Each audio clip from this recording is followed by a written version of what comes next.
Guichet fermé, impossibilité d'obtenir des rendez-vous de vis-à-vis, renvoi sur des boîtes vocales qui sont complètement saturées, obligation de passer par le numérique, par Internet. Bref, aujourd'hui, avoir accès à ces droits, avoir accès à des services publics devient parfois un véritable parcours du combattant. Or, la question du service public est censée répondre à des besoins sociaux vitaux. C'est notre bien commun, notre patrimoine collectif.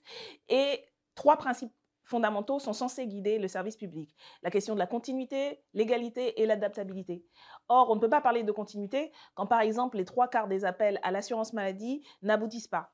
On ne peut pas parler d'égalité quand 22% de la population n'a pas d'ordinateur ou de tablette pour pouvoir aller sur Internet. Et on ne peut pas parler d'adaptabilité des services publics lorsque ce sont les usagers et les usagères qui doivent désormais s'adapter, apprendre et faire l'ensemble des démarches qui avant étaient dévolues justement aux services publics pour pouvoir s'adapter aux citoyens et aux citoyennes, quel que soit leur territoire. Toutes ces problématiques sont à l'origine de la proposition de loi visant à la réouverture des accueils physiques des services publics que nous avons déposée à la France Insoumise.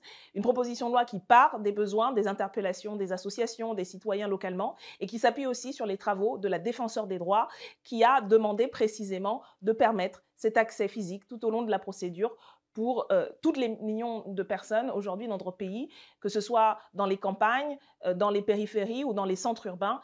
Toutes ces personnes aujourd'hui ont des difficultés à avoir accès à des services publics. Notre proposition de loi sera débattue ce mercredi 22 en commission et jeudi 30 en hémicycle à l'Assemblée nationale. Et donc, relayer cette information, relayer la pétition qui permet de la soutenir et qui permet aussi d'interpeller les députés pour que nous ayons enfin une ouverture des accueils physiques des services publics et que tous et toutes, partout sur le territoire en France, nous ayons accès aux services publics et à nos droits.